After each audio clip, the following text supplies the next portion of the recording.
It's a bit of a grey morning, but I have a Mustang Mach E. And I must say, I haven't actually seen the word Ford written on it anywhere. Yeah, it is on the keys. The key is just a standard sort of Ford key, but it's not written on the car anywhere. It's kind of weird. It does on the boot up screens and stuff. And I'm charging it up. And the reason I'm charging it up is because I wanted to test the charge speed of both the station and the car, but also wanted to find out just how long it's going to take to charge such a massive battery. And it is a massive battery. It's actually so massive, you can see it. It's here. It's right there. It's that big section of the car at the bottom here is the battery pack that's actually attached underneath the car. Because it's 90.7 kilowatt hours. Probably one of the biggest batteries I've tested outside Tesla. One of the biggest batteries I've seen in a car. Does it get you any further though? The actual answer to that question is a little bit more complicated than you think, because you would imagine if you put more batteries in, you go further, right? Not always true, because if you think about a fuel tank on one of them trucks that are here, or even one of the cars behind us, if you have 55 litres of fuel, you do, I don't know, 1,000 kilometres. And if you put in a 75 litre fuel tank, you do 1,200 or 1,400 kilometres. See, you don't get double the range. You don't get massive range because you've added weight to the car. So weight is the enemy of everything. That is the answer that came from Mazda once upon a time to me. And weight is the enemy of these electric cars as well, because if you put in more batteries, you don't necessarily go any further. You actually can reduce your range because the battery weighs more. So this goes about the same range as every other electric car in the market, despite having one of the biggest batteries. I know the WLTP figures suggest that it's able to go further. It just doesn't. But the range is more realistic. So normally when you're talking about range in electric cars, it depends on how you drive. This one doesn't seem to matter so much on how you drive. You can sit at 120 kilometers an hour on the motorway, it still does the same kind of range it was going to do anyway. A lot of that has to do with it's got a bit of battery reserve. Now I noticed that the kind of early warning light or low fuel light comes on at 30% battery. So as soon as you hit 29, you're going to start getting a yellow light on the dashboard saying the battery is low. I need to go and get it charged up. Which is why I'm here actually, because I was running out of down under 30%. I do that to actually test the charge of the battery. I know many motor journalists in this country who never charge a car while they have it. Hey, let's have a look on the inside, see what you get in Mustang Mach E. You get one of the biggest tablet-sized things I've ever seen in the car. Tesla kind of started this trend off, but this is extraordinarily big. Now I am plugged in, but you can actually start up these cars even if you're plugged in to a tether thing. It just won't drive. It won't engage a gear for you or engage anything. So it actually says on my screen up here that it says fast charging to 80% at 10:05. That's not bad. It says 10:05, so that is 15 odd minutes away. Done, we're there, and we'll have 80% of our battery. That's good. Funny enough, you don't really get a lot of readout about charging when you're charging at home, but sure, that's okay. So this has Apple CarPlay, Android Auto, has all that built in, but it has this massive screen that dominates the entire dashboard right here in the middle of it. It looks like something that's supposed to come away with you nearly, like it should unclip and you take it away as a sort of a souvenir maybe. Heating controls are on the bottom half of the screen, which means when I'm sitting here, I have to look right the way to the bottom to see heated seats and steering wheel and my temperature control and stuff. It's not too much of a problem. I'll explain why it isn't, the active cruise control and stuff.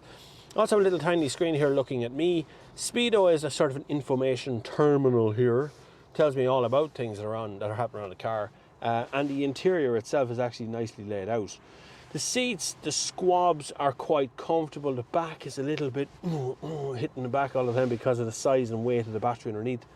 You do get convenient kind of cubby holes and storage. Big flat area with wireless charging on it. You got 2 USB ports, 2 cup holders behind that. The gear selector thing here. This lifts up, and underneath that you have more space in here. There's actually a lot of space in there. It goes in quite a bit. And a 12-volt socket in there too. This does have a frunk, I'll show you that in a minute, but you open it like a bonnet, so there's 2 pulls and it's off over that side of the car. Probably not very useful all that much. It needs to be on this side for the driver to be able to use it on a regular occasion. It actually has a boot as well. The layout, you notice the only thing that happened is when I started it up, the Ford logo came up for a second. Other than that, it's this Mustang that's everywhere in the car. It's actually 10:02, it's charging faster. We're at 50% charge already. We're doing well. It's sucking in that electricity fairly rapidly. The Bang & Olufsen stereo is really, really good. This kind of cloth interior here is very good for it. I mean, really, like this is good. This is very good. And that's very important because this is the only car that Ford have that's electric at the moment. The only one. They do have diesels, they do have commercials, they've Ranger Raptors, they've all these other cars. So this is the only electric one. So it's very important that this works. But if it doesn't, Mustangs don't sell very much. And if it does, then Mustang's one of the best-selling sports cars in the market. It's a win-win. We'll get into the drive of it later on, because actually in here you can go into things like the drive modes, which is active, whisper, untamed. You got propulsion sound, you got one pedal driving, you got all kinds of stuff in it. Electric seats that are memory as well, by the way. And a funny little door handle, which harks back to the original Ford door handles, which all look like that. Look at the back seat. Funny little door handles, you press a button and it comes out. Now this seat is not set for me. This seat is electric, so it's after sliding back to let the driver out. And even in a full slid back position, I can fit nice and comfy behind it. 2 USB ports down back here as well, one USB-A, one USB-C, and that's your lot. You get 2 vents there, no way of controlling the temperature or anything like that. There's a couple of lights up the top. This would be very dark back here without that sunroof. So if there's a spec version that comes without the sunroof, expect it to be pretty dark in the back seat. Has a nice armrest in the center. That seems to move about a lot, even when it's locked. Anyway, I'm sure it's fine. So it has a nice comfortable position to sit back here, which is good. Good visibility out the front. I can see plenty all along. Not much to do back here, but what more do you want? It's a Mustang Mach E. You know, back passengers just stay where they are. Let's have a quick look at the boot. Again, the only thing right on the back of the car is the Mustang logo, which is right here as well, and all-wheel drive. Tucked away underneath here, you can do it from the keys as well, is the electric tailgate opener, which opens up a fair size boot. I won't say it's big by any means. It's probably big enough for your weekly shopping and stuff, that's all fine. 12-volt socket, there is a couple of shopping bag hooks back here as well. Underneath there is where you charge all your cables. I have a variety of cables because as a journalist they never know what you're going to charge from, so they don't know you're going to charge from a 3-pin plug or your home AC charger, DC charger, they don't know, so they just give you all the plugs. So I have loads of plugs in there, but this boot is big enough for most things you want to be doing on a daily basis. But I tell you, I'm going to finish off my charge now and I'm going to go for a drive. So let's find out how the Mustang Mach E actually handles on the road. I do feel quite high in the car. I think that's why the car looks a little bit awkward from the outside, because they've had to raise the roof up a bit because the floor is just full of batteries. Watch. Oh, how sexy is all this stuff? Do you want to hear me see Ford? It's gone already. It disappeared. And I plug in my phone because I need a charge, and I don't think wireless charging is actually that efficient, so I'm going to plug it in for a full charge on the batteries of this car. Reversing cameras are there. They're not very high resolution, but they're there, they're present, which is better than nothing. I have one pedal driving turned on, so I better show you as we're moving along here. So if I go into the settings here for a second, the drive mode, right? Just for a second, I'm gonna pull up say this old fire engine here. So I have active whisper and untamed. I have one pedal drive turned on, and I have propulsion sound turned on. So I can go into whisper mode. Whisper. Oh, it takes a while for it to actually change over. See, it's very laggy. Or you can go into untamed mode, which turns on all of the horsey powers. But one pedal driving, once you get used to it, is actually not bad, I think. It's okay. It's a mucky day on the road. You can go nowhere without the dirt and filth being fired up from everywhere. So is it a Mustang? Not really. Not really. I don't know why they call it a Mustang. Other than the marketing purposes, I can't see a reason to actually call it a Mustang. It doesn't make it a bad car. It is still quick. It's not as quick as, say, a Tesla Model S or any of those kind of fast cars, but Mustangs aren't fast either.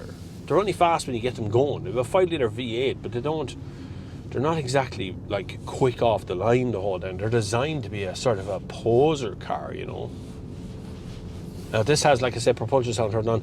Currently I have 81% battery. It says 274 kilometers range. which isn't much from 80% of my battery. For a battery of its size, and it's 90.7 kilowatt hour battery. Big battery. We'll go out on the motorway. You will see a little bit of acceleration, which is this here, straight line. Poof! It sounds really good. You hear the sound? Oh, it sounds deadly when you're going along. I just used 1% of my battery to do that. Anyway, pulling out in the overtaking lane here. I'm at 110. It's not terribly loud in here, I have to say. Can you do that? I do that all day. That's so much fun. Listen. Oh, it's like an electronic version of a V8 sound. Squeezy, squeezy. Now, it does make that propulsion sound in all modes, by the way, just louder in Untamed, but it is there. The wing mirrors have active detection of what's behind you, whether there's something in your blind spot or otherwise. I have active lane keeping is also on this car too. We'll go back to the active mode, which is standard mode. I'm not sure which mode gets you the furthest range.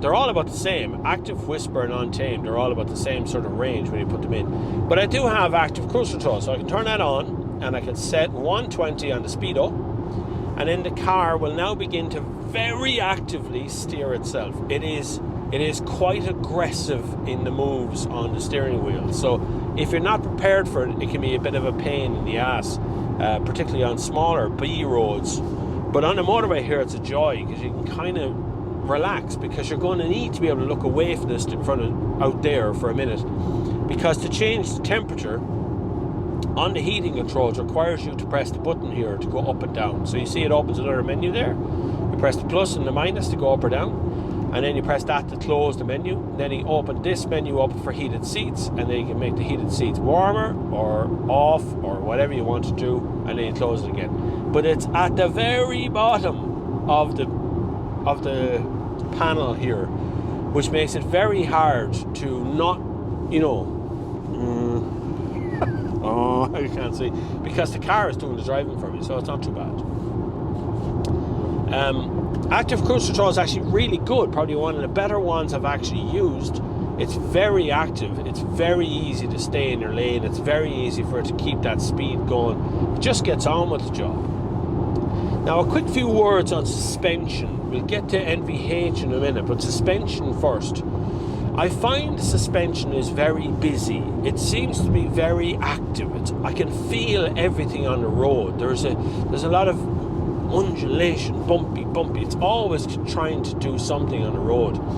And on back roads, it's actually quite hard to predict what the suspension is going to do next. So I don't know what choices were made as to where they put the suspension system in operation, but it just seems to be a compromise sort of. We're going to put huge batteries in, so we need to put in good hard suspension, which means I feel a little bit seasick on motorways because the back suspension is constantly boing, boing. You know what I mean? It's always kind of bouncing along the road. You can't really see it on cameras, but yeah, I can certainly feel it when I'm going along. So noise and vibration in here. Noise that is quite loud in here at the moment for comfort, for driving long range. It's not overly loud. It's no louder than an ICE car, but it's certainly louder than other electric cars that are on the market. Say something like a Skoda Enyaq or an EV6, which are very, very quiet when I'm driving along. They're my two favourite cars, electric cars. But my third favourite car now is this. I actually really like this car. It's a funny... I can't quite explain why it is I like it so much. I like it for some of the same reasons as I like a proper Mustang. It's brash, it's kind of loud, it's kind of in your face. You know what I mean? It's a kind of a big car. Ford have done some very interesting bits with this. If this is the future, what Ford's going to do with their lineup for electric cars and so on, yep, I'm all on board. I'm okay with that. There's so much good stuff in here. Ford really have kind of leaped forward with this car. I know the gestation period was long on this. I know they have more plans for bringing out like Broncos and things as well as electric cars. But seriously, Ford, you need to address the suspension bit in the middle, I think, and some of the controls on this are clunky. Some of the things you're pressing, it takes a look at that, press camera there, it takes a long time for it. It just doesn't, you know, it's just not. Look at how slow the menu is. It takes a long time for the menus to open and close on it. Now that'll probably change from a single update. We'll change that and get rid of the kind of clunkiness and feeling of it. And even in Apple CarPlay, it can take a while for the menus in here to flip about as well. And the odd time I've played something on Spotify and it drops out of now playing and just kind of resets. So there's something needs to be addressed in the software part. But the rest of the car in operation, it works 100%. And I really like this. I think the Mustang is one of Ford's strongest offerings right now. And if you're thinking about buying a Mondeo or something, no, have a look at the Ford Mustang Mach E. Problem is, you can't get any of them. This is one of the few that's actually on the road, and I really like this. I think it's really, really good. Anyway, cheers for watching this far. Please hit the subscribe button. We need as many subscribers as we possibly can. Sensible reviews is what we're doing around here, if you like that kind of thing. So tune in every week. There's a new video every single week. Thank you to all of the big Patreon supporters out there. You're wonderful. And the channel membership guys and all the people out there who support this channel all along. It's been really, really good to have you all along. Thank you very, very much for watching. And until the next time, I'll see you on the far side of idiots driving cars on this road.